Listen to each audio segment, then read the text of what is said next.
This Orioles team is quite tough to watch right now. And specifically, the outfield is pretty bad, which begs the question, why is Dylan Beavers not in the majors yet?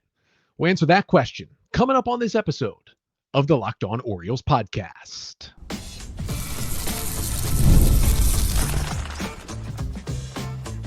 You are Locked On Orioles, your daily Baltimore Orioles podcast. Part of the Locked On Podcast Network, your team every day. Hey there, Orioles fans. Today is Tuesday, August 12th, 2025, and welcome back into the Locked On Orioles podcast, part of the Locked On Podcast Network, your team every day. As always, I'm your host, Connor Newcomb. And coming up on today's episode, I want to take a look at a few Orioles news, some things, some questions to answer as the O's had the off day on Monday. We'll speak about Dylan Beavers, right? He is lighting the world on fire in AAA. Why is this guy not in the big leagues? And the Orioles are instead playing Greg Allen and Jordan Adams in the outfield. Plus, we'll talk about all the roster moves the Orioles made over the weekend. Speaking of Greg Allen, plus guys like Tyler O'Neill and Colton Cowser going on the IL. How does Ryan Mountcastle fit in with Kobe Mayo now that they're both back on the roster? And finally, some more minor league release players they just wanted to tip a hat to as they leave the Orioles organization. But that's all coming up on this episode of the Locked On Orioles podcast, which is brought to you by FanDuel. Football season is around the corner, so visit the FanDuel app today and start planning your future bets now.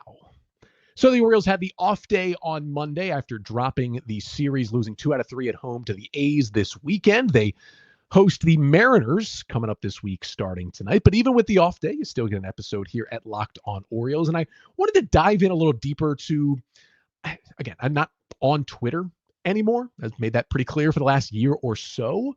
But what seems to be the biggest talking point, besides just how bad these Orioles look right now post-deadline, is Dylan Beavers. Because the O's, from trades, right, dealing away Cedric Mullins, Ramon Laureano, and Ryan O'Hearn at the deadline, and from injuries, placing both Colton Cowser and Tyler O'Neill on the IL on Friday, those were your top 5 outfield options heading into the season. They're all either elsewhere or on the injured list. None of them are on the active roster.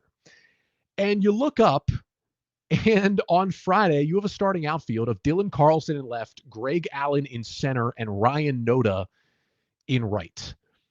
On Sunday, you have Greg Allen in left, Jordan Adams in center, Jeremiah Jackson in right. This is not exactly what we expected from this Orioles outfield at this part of the season. And even with Dylan Carlson, who's been on this roster for a good chunk of the year as kind of a reserve outfielder, it would make sense he would get a bigger chance here.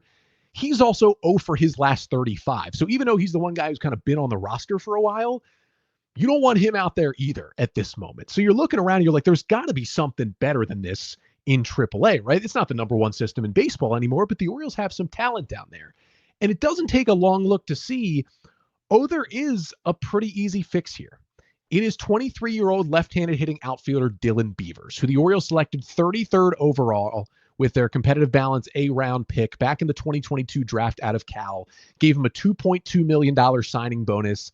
He came in, he had to make some swing changes. He was very open with teams, including the Orioles, saying, hey, I've got the talent, but my swing needs adjustment. The Orioles bought into it. Beavers bought into it. John Mioli did a bunch of great writing at his Substack and eventually at the Baltimore Banner about Beavers' journey through the minor leagues. And he had some good seasons, don't get me wrong, but it has finally, I think, fully clicked now that he's gotten to AAA this year. His stats entering Sunday in AAA for Dylan Beavers: 89 games, just shy of 400 plate appearances. He's got 18 home runs. He's hitting .307 with a .422 on base and a .531 slugging. That is a 156 WRC plus. It's a 16% walk rate to just a 17% strikeout rate, which is kind of absurd. 69 strikeouts to 64 walks. And if you add in the 3 times he's been hit by a pitch, it's only a 2 plate appearance difference between the free passes and the strikeouts, which is pretty incredible for a guy who's also hitting .307 and is close to 20 bombs in less than 90 games. He's having an unbelievable season in AAA. So you're saying, okay, he's mastered AAA. He's 23. It would be an easy guy to add. Then you add to the fact that he is Rule 5 eligible this offseason. And because he's been so good and he's a consensus, probably top 5 prospect in the Orioles system right now, at worst consensus like top 8 prospect, the Orioles are clearly going to add him to the 40-man roster this November to protect him from the Rule 5 draft. So at this point, you're like, well, if you're going to add him in November, what's the hurt of adding him in August? He's going to be on there either way to kind of start that 40-man clock. And all of those signs point to, plus, again, the injuries and the trades we talked about, Dylan Beavers should be on this big league roster right now. And I 100% understand the confusion, the frustration from fans about why he is not here. And I've alluded to it a couple times on the show over the last week or so, really since the deadline, that there's a reason he is not here. I've talked about it a little bit, but I wanted to dive into it in a little more depth, because the reason why Dylan Beavers is not here, and Mike Elias was asked about it multiple times, spoke on the record about it multiple times in the past week. Daniel Allentuck had a good article in the Baltimore Banner on Sunday. He kind of talked with the media on Friday and spoke about it a little bit. And Elias did say he wants to see Beavers in the big leagues at some point this year to get a taste, and that he's close to making his big league debut. Here's the reason why he's not here already. Because it would seem like when you're putting out an outfield of Greg Allen, Jordan Adams, and Ryan Noda, there's certainly space for Dylan Beavers at bats. Here's why he's not here. The Orioles want him to maintain rookie eligibility for the 2026 season. Why would they want him to do that? Because they want him to have a chance to win Rookie of the Year.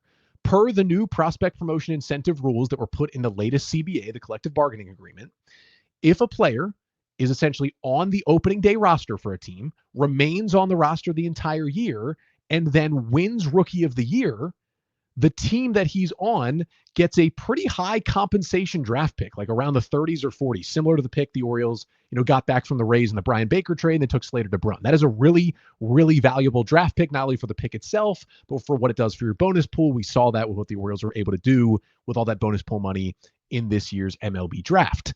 That is a very valuable pick. To be rookie eligible and to get that pick, you obviously need to stay a rookie. To remain a rookie, you need to have not hit either of these benchmarks. The first one is 45 days on the active roster in a previous season. So Dylan Beavers has to spend 44 days or less on the Orioles active roster this year. That's one of the criteria to remain a rookie for next year. Now, if you do the math, the final day of the regular season is September 28th, and this is days and not games. If he is called up on August 15th, again, August 15th, which is this Friday, he would only be, even if he stays on the roster the entire rest of the year, that would only be 44 days. So target this Friday, the 15th. The other thing a player can do to lose rookie eligibility is get at least 130 at-bats in a previous season. Now, if Beavers does get called up on Friday and spend those full 44 days on the active roster, he'd be with the Orioles for 41 games. If he plays every day, you're looking at about 3.5 at-bats per game, which goes to about 143 at-bats. So that would cross over that 130 territory.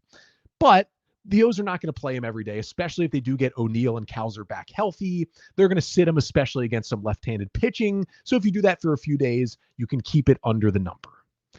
So essentially what the Orioles are doing are they're going to wait until at least Friday, August 15th, and then make a decision. Now, there's also a chance they wait a few more days just to, not make it look like, hey, we were waiting for exactly this day, even though we kind of all know that's exactly what they're doing. Like maybe there's a chance they wait until they come back home, which would be all the way until Thursday the 21st. So it would be 6 more days, but then he could make his debut at Oriole Park because on the 15th, the O's are in Houston, then they go to Boston for 2 games, but I'd still call him up at some point. That is the reason. Now, you could say, Connor, Dylan Beavers is having a great season, right? But there's only one place where he's a top 100 prospect. That's at Just Baseball, but friend of the show, RM Layton, has him ranked number 100. There's a lot of players who are going to be rookie eligible in 2026 in the American League who have higher prospect status than Dylan Beavers. One of them is going to be on his own team in Samuel Basallo, ranked the 3rd best prospect in all of baseball in the FanGraphs latest list that they published last week. What are the real chances, Connor, that Beavers, even if he was on the team all next year, and even if he was rookie eligible, he would actually win Rookie of the Year, right? What would make this worth it? I also understand that argument because as great of a season he's having, he's had some ups and downs, and he's not the same kind of prospect as even a guy like Samuel Basallo is. Like this same conversation kind of goes into the category of why Samuel Basallo isn't here, despite there not being as much of an opening at a position like catcher, because Adley is back and healthy and is playing really well. And Alex Jackson's been pretty great as well in that backup role. And you now have Mountcastle and Mayo kind of at first base. There's not as much of an opening on the roster for Basallo right now, but the same thing goes to Basallo. They don't want him to lose rookie eligibility because they think there's a legitimate chance he could win Rookie of the Year next year. That's how good he is. But for Beavers, you could say, he's not Basallo. What are the chances he could really win? I totally get that. But let's take ourselves back to the end part of the 2023 season.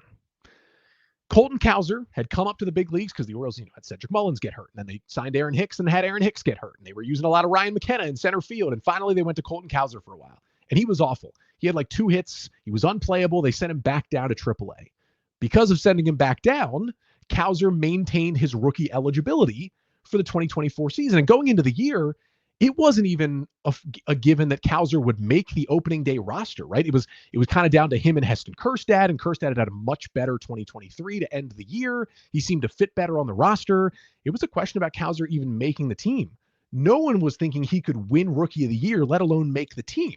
Well, Cowser got better in the offseason. He dominated spring training. He took over a starting role in April and never gave it back. And although his 2024 season was up and down, it was a really good year. And he was the front runner for AL Rookie of the Year. Now, unfortunately, he finished second. Luis Heel, who had his 4th big league season because of his injuries, was rookie eligible and actually won the award. And Cowser finished second. Cowser should have won the award. I think a lot of people, even outside of Birdland, agree Colton Cowser should have won that award last year. A year before that, no one would have thought Cowser would have had a chance to win 2024 Rookie of the Year. And he basically should have by the end of the year and gotten the Orioles a draft pick. Now think about Beavers. Now, this could change when he gets some big league time. And if he does struggle like Cowser did, maybe we'll look at it the same way. But even if that's the case, why couldn't he do exactly what Colton Cowser did? Be like a roster bubble outfielder heading into next year, make the team, take off, and put himself in good position. If you're the Orioles and you are 12 games under 500 here in August, you are clearly out of this playoff race. You are not playing good baseball. You got injuries and you traded away 9 big leaguers from your team. The playoffs are not happening this year, right? Dylan Beavers playing for, an extra week, right? Say they called him up Friday or right after the deadline, right? Dylan Beavers having 2 extra weeks on this team before August 15th. Maybe playing him over Jordan Adams, gives you 1 extra win. Maybe it gives you 2 extra wins if he's awesome. Best case scenario. Is 1 or 2 more wins really going to change the outcome for this Orioles season? Is 74 wins versus 72 wins really going to change anything for this team short-term or long-term? No, it's not. What could change things more so for this team long-term is getting that compensation draft pick for what would be the 2027 draft and continuing to add to this system to have that longevity of talent running through to keep this team competitive. Here's the thing. That is very annoying. All of that is the right move by the Orioles. They are making the right decision by holding Beavers down until at least August 15th. There's just no reason, besides putting a better product on the field right now, to call him up. Now, there's no guarantee, even though Beavers is hitting well in AAA. We've seen plenty of Orioles good hitting prospects dominating AAA and having a whole lot of struggles when they first get to the big leagues. There's a good chance Beavers would do the exact same thing, and it could be just as bad in that outfield. But obviously, you want to dream on how good he's been in AAA, how hot he's been. You're basically saying to yourself, Connor, it's got to be better than Greg Allen. I would agree with you on that one. That's why it's just annoying, right? This is one of these things that falls into a category of a lot of things that have happened to the Orioles this year, especially around the draft and the trade deadline, and that will happen for the final 2 months of this season. There's going to be decisions the Orioles make, roster-wise, pitching moves, playing time, whatever it may be, that are going to be annoying, that are not 100% geared towards winning that game, but are geared more towards development, which Elias and Manzolino have alluded to for the rest of the year, and geared towards helping this team next year and in the future beyond. And a lot of them are going to be annoying, right? Using Keegan Aiken to try and get a save. Is it the best option right now? It might be. It's also sometimes annoying to watch. Putting Corbin Martin in big spots. Has it worked out some? Yes. Has it worked out horribly other times? Yes. Is it annoying that they don't have anyone else? Yes. But they're giving him his shot to see if he can stick for next year. And that's what's going to happen with a lot of these moves. And the Dylan Beavers decision falls into that same category. I am annoyed having to watch Greg Allen. Seems like a great guy. I am annoyed having to watch Jordan Adams and Ryan Noda start a game. when Dylan Beavers is right there. It feels like just give us something to hold on to. And it feels like Dylan Beavers would be something to hold on to. And as much as that is the case, it is the smart move in the present and in the future for the Orioles to hold him down past that deadline and make sure he maintains that rookie eligibility for 2026. And that is why they're doing it. And I don't want to come off as great job, Orioles. I'm loving this. It's great to watch. This stinks. But it's just like trading away the rentals at the deadline, right? It hurt so bad to see Cedric Mullins traded away, Ryan O'Hearn traded away. These guys have been important pieces to the Orioles for years, and they were dealt away, and that hurt. But once they got to this moment, you can talk about all the bad decisions that got them to this moment, but you got to live in the present. They're now in this moment. The right decision was maximizing their value as rentals and getting stuff back for them and trading them away. Same thing as holding Beavers down a little longer is the right decision as much as it hurts right now. And there's going to be more decisions just like that down the stretch this season, right? Basallo, I think it'll take even longer. Again, he has a little more of a reason for it. There's not as much space for him right now. He still has to work on that catching defense a little bit more. But when Beavers gets here, like he's going to play a good amount. He'll play the corner outfields, maybe a little center field. He'll sit against some lefties. We're going to see what he can do and hopefully get the rust off, get the jitters out, get him ready to be a part of this team truly in 2026. That is the hope. But that is why they're making that call. So I had alluded to that a little bit, but I just wanted to dive in a little deeper on why they're doing that and be very candid with you. As a fan of the Orioles, I do not like this because I don't like turning on the TV and, again, watching a Greg Allen at bat over a Dylan Beavers at bat, a guy you just signed off the street. But it is the right move moving forward for this team. But speaking of Greg Allen, he was added to the team on Friday. They made kind of a flurry of roster moves, taking a look at what this team will be like for the next couple of weeks. Players on the injured list, players off the injured list. Didn't really talk about it as much on Monday's episode. Going to break it down coming up next. But first, this episode of the Locked On Orioles podcast is brought to you by OpenPhone. If you're running a business, you know that every missed call is money left on the table. Think about the last time you had a service emergency like a burst pipe. If the first plumber didn't answer, did you wait? No, you called the next one. That's why having a reliable business line is so important, and that's why you need OpenPhone. OpenPhone is the #1 business phone system that helps you streamline and scale customer communication, all from an app on your phone or computer. If you juggled 2 phones just to keep business and personal calls separate, OpenPhone solves that instantly, and your whole team can share one number and respond to customers like a shared inbox. And OpenPhone is offering Locked On Orioles listeners 20% off your first 6 months at openphone.com/lockedonmlb. That's openphone.com/lockedonmlb. And if you have existing numbers with another service, OpenPhone will port them over at no extra charge. That's at OpenPhone. No missed calls, no missed customers. And today's episode of the Locked On Orioles podcast is also brought to you by FanDuel. August 26th is officially FanDuel Futures Day, a brand new holiday for football fans who live for bold predictions and preseason hunches. For 24 hours, FanDuel is giving you deals on NFL season predictions. So whether you're calling your MVP, eyeing a long shot division winner, or ready to crown your Super Bowl champ before week 1 even kicks off, this is your moment. So take a flyer in the MVP race, right? I'm thinking Lamar Jackson, but if you want to throw a little bit on Derrick Henry, that makes sense too. Crown your champion in August. Why would you put it on anyone else but the Baltimore Ravens? Or you can parlay your division winner, dark horses as well. So visit the FanDuel app today and start planning your future bets now. Because Futures Day is one day and one day only. And it's at FanDuel. Play your game.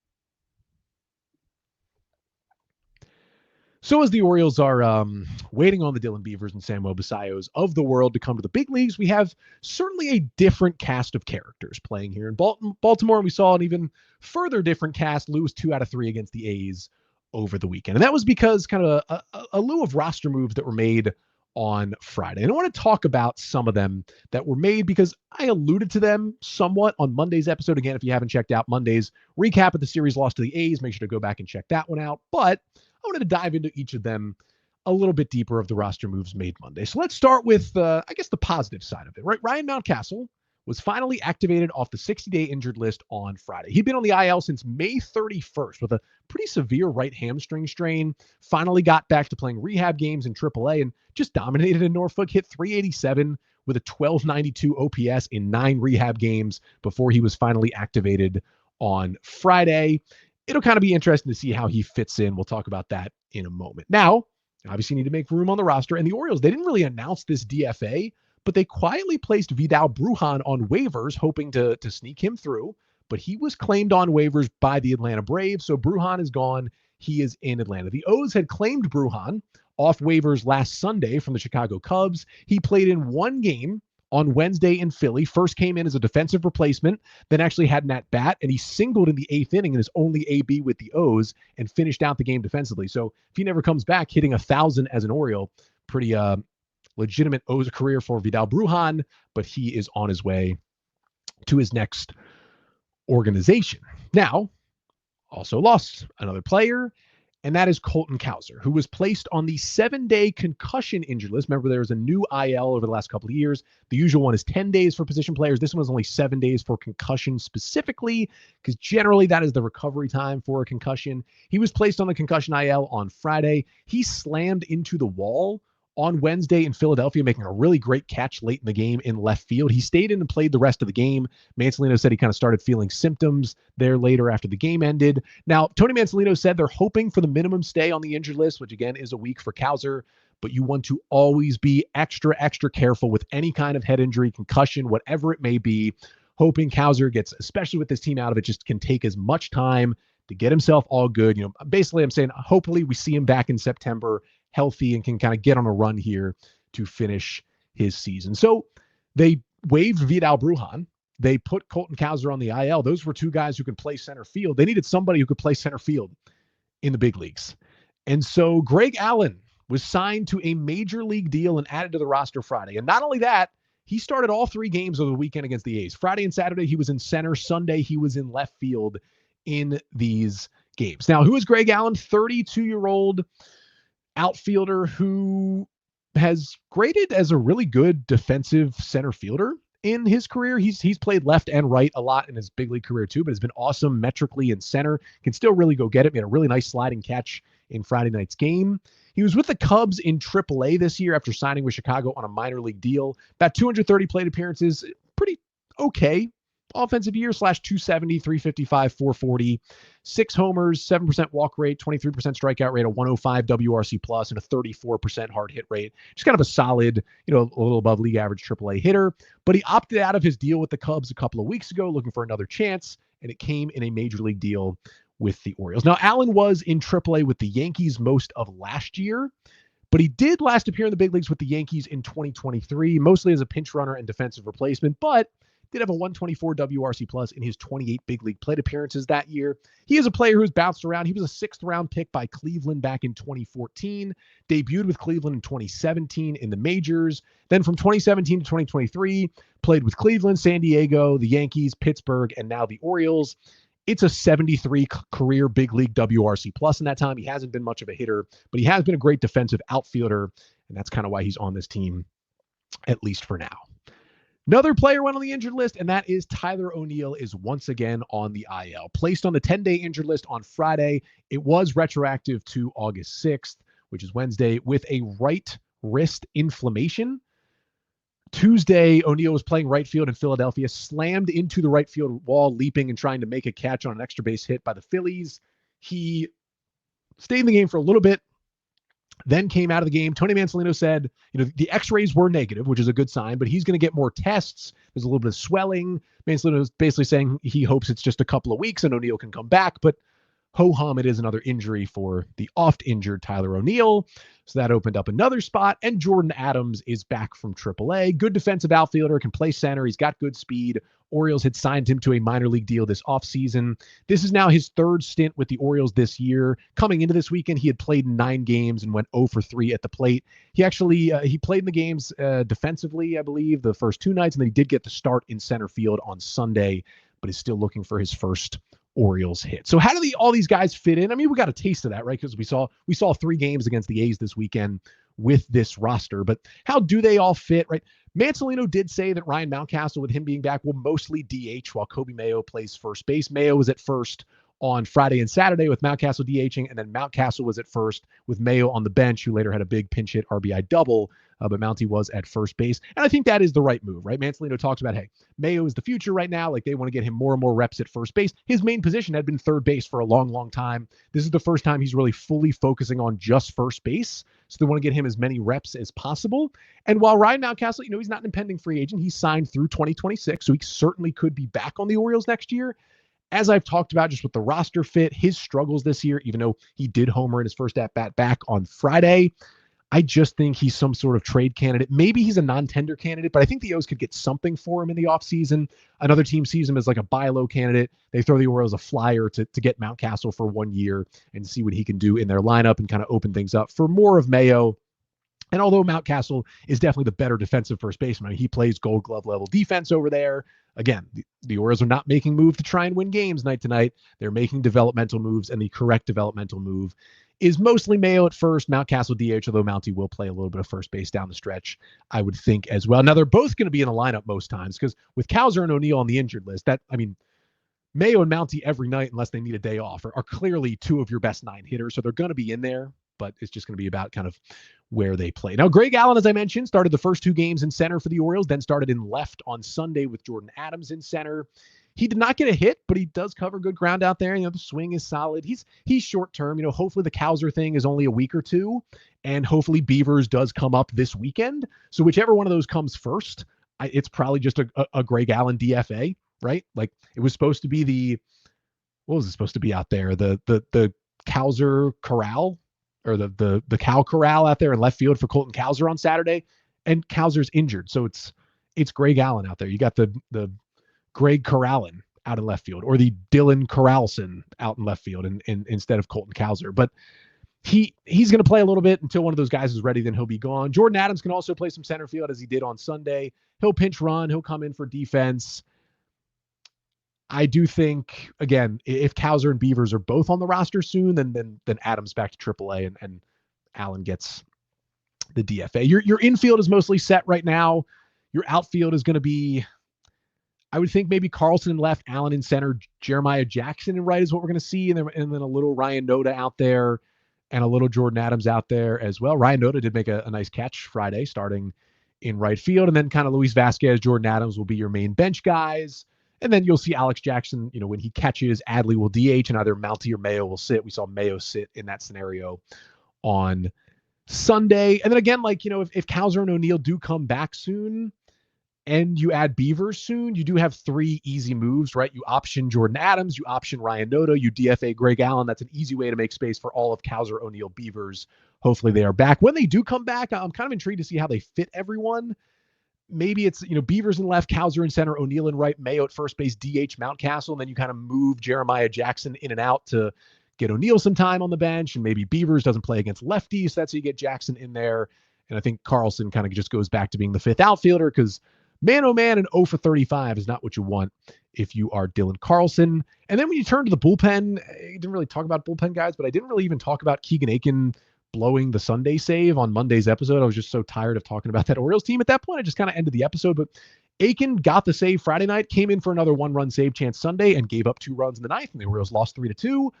If Gunnar Henderson makes any semblance of a good throw to plate on the relay, it's at least tied 2-2, probably going into the bottom of the 9th. Maybe the O's have a chance to win that game.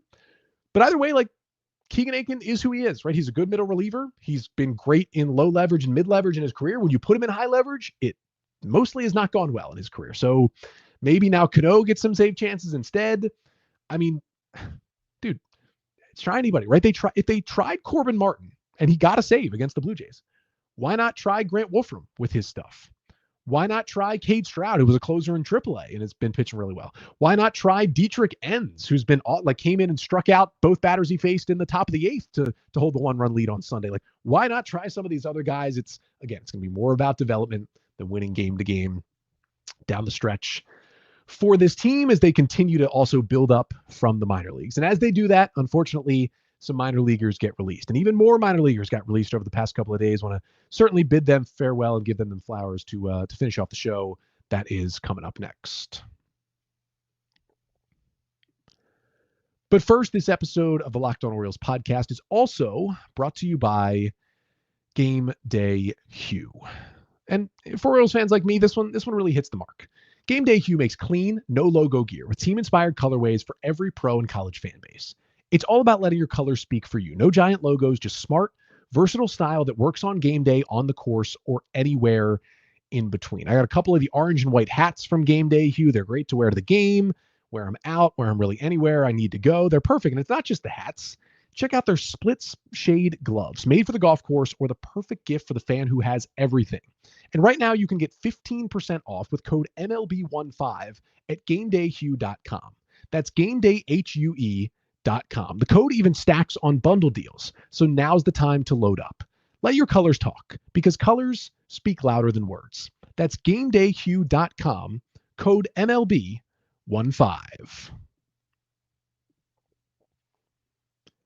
So to finish off today's episode, wanted to just bid farewell to some Orioles minor league players who were released this week. I talked about it on a show last week, right? The Orioles between the draft and the trade deadline added 37 new minor league, actually more than that because there were 4 undrafted free agents. It was actually 41 new minor league players that the Orioles added to their system between the deadline and the draft. And because there are roster limits and there are less minor league teams than there used to be, that means every year around the draft, you have to release guys. And when you draft guys and you're a seller at the deadline, you get a bunch of prospects back, you have to release even more guys. So the O's released a big chunk of players last week. I talked about them a lot on an episode then. You can go back and check that one out. But since then, there have been 5 more minor leaguers who were released. So I wanted to give all of them their due, kind of one last farewell as they leave the Orioles system. And the first one is a semi-big name who never did make the big leagues, but 27-year-old right-handed pitcher Kyle Brnovich was released this week, came to the Orioles from the Angels in the Dylan Bundy trade along with Kyle Bradish after the 2019 season. And, he went to Double-A in 2021 after the minor league season was canceled in 2020, pitched really well, and then began 2022 in Triple-A. Like he was close to the big leagues. And then in May, the elbow pain came. He got Tommy John surgery, missed all of that year, missed basically all of 2023 as well. And in 2024, the O's sent him back to Double-A because, 2 years later, the system was in a completely different spot. They had better pitching, and he went back to the Double-A level. Now, he did advance to Triple-A again this year as a starter, just didn't go as well. 61 innings, Brnovich had a 6.34 ERA, 24% K rate was fine, but a pretty high 12% walk rate. If he doesn't get injured in 2022, I think he debuts for the Orioles that season, just had horrible, horrible timing. And I do think at 27, he still has some strikeout stuff. He punched out 8 in his final start with Norfolk. I do think he'll at least sign another minor league deal with another org, go back to AAA, and I really hope he gets a chance to debut in the big league somewhere with all the injury stuff he has gone through. A personal favorite prospect of mine was released. That is 25-year-old utility man Luis Valdez, who was an Orioles international signing out of the Dominican Republic in 2019 in that first Mike Elias, Kobe Perez international signing class. Smaller switch hitter who's played a bunch of games in the minors since then and only has 5 career homers, has never even had a league average minor league season offensively. But the reason I love him is speed. In 2022, he started the year in the Dominican Summer League, then went to Delmarva, then went to Aberdeen. He stole 71 total bases that season between those 3 levels. Stole 47 more the next year, 32 in 2024. He was in Double-A for most of this year, but was mostly a bench player. And when he got out on the field, he had a 22 WRC plus and 138 plate appearances in Double-A, only 15 stolen bases. The bat was just not there, and the Orioles released him this week. Another player they released, 24-year-old right-handed hitting catcher Cole Ehrman, who was the Orioles' 16th round pick out of Cal State Fullerton in the 2023 draft. Split time between high A and Double-A this year, but had just an 84 WRC plus at the plate. Hopefully he is able to catch on elsewhere.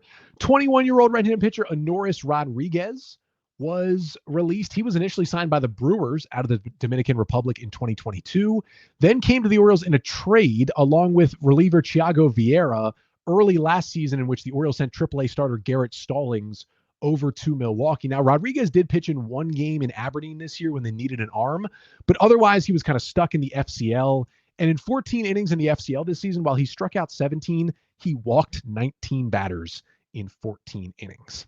And the final one is Preston Johnson, another somewhat known player, 25-year-old right-handed pitcher who the Orioles took in the 7th round of the 2022 draft out of Mississippi State.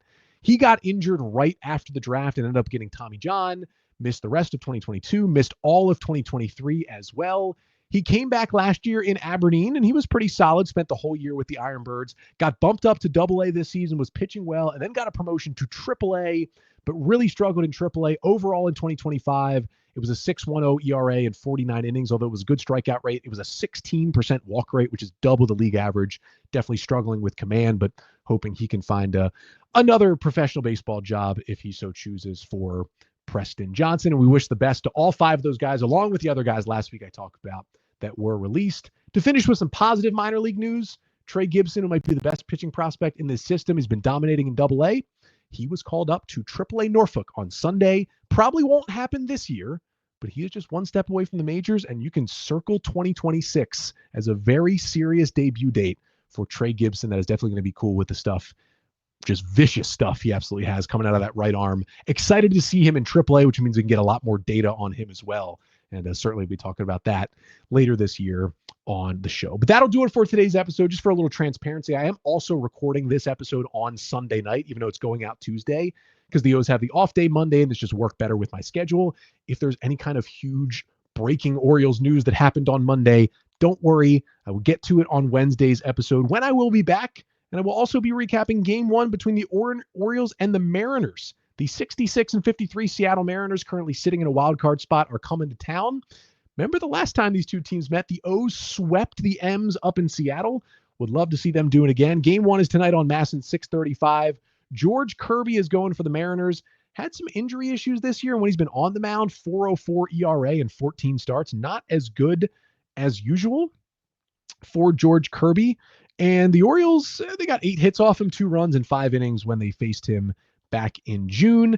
And Dean Kramer will be going for the Orioles, kind of been the steady presence for the Orioles this year with his 4.35 ERA. Dean did not pitch in that series in Seattle earlier this year. And again, I'm back on Wednesday recapping Game 1 between the O's and the M's and anything big that might have happened on Monday. But until then, I'm Connor Newcomb, and this has been the Locked On Orioles podcast, part of the Locked On Podcast Network. Your team every day.